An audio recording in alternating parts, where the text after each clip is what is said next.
So what I looked at first of all was how Schrödinger derived the Schrödinger equation, and like what he actually did was to start from the Hamilton-Jacobi equation. Have you seen that? Yeah.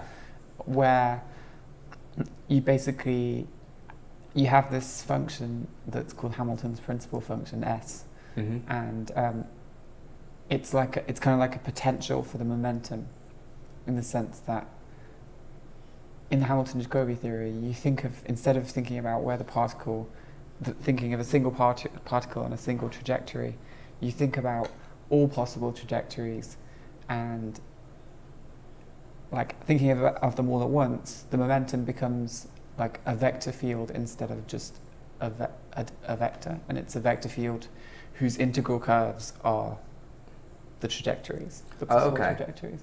So it's more like a vector calculus approach to classical mechanics, which is interesting because it already looks a bit like a field theory or something. Right, okay. And then the thing is,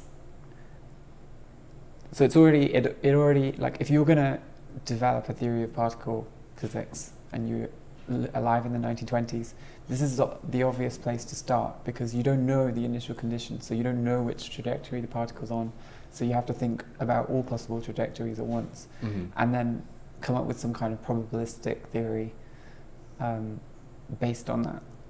Right, okay. So initially you say, okay, let's start with Hamilton-Jacobi theory, and then a probabilistic version of that, which is initially entirely classical.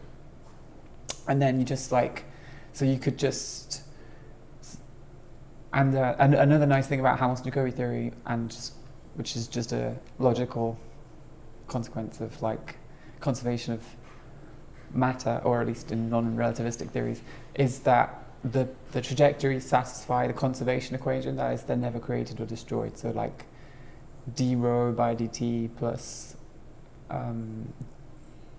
grad of rho v equals 0, where rho is the density of trajectory. A continuity equation. Right, continuity equation. So where rho is the density of trajectories in space.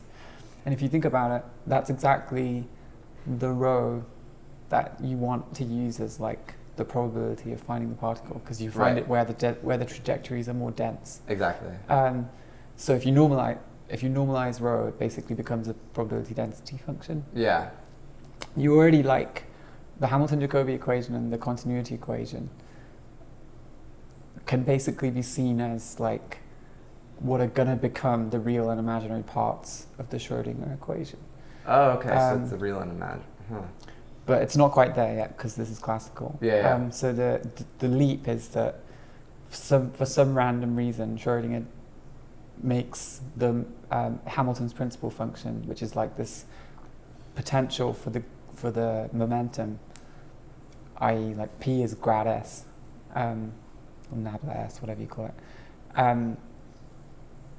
He makes S complex, and the imaginary part that he adds to it, so he keeps the real part the same, but he adds an imaginary part to it, which is natural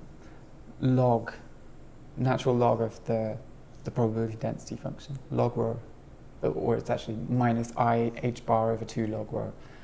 And you can show that the reason why he does that is because it means that the average momentum, because it's now a probabilistic theory, so if you integrate the momentum over all space times by rho,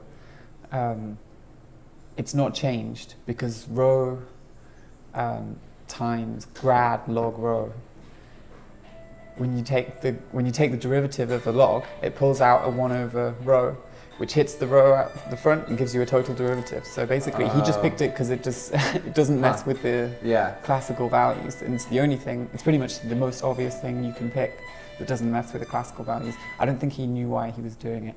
Interesting. And I don't think anyone knows why he's doing it. But if you think about this log rho thing, like as a variable, its average value is the integral over all space of rho log rho, which is just the entropy of the system.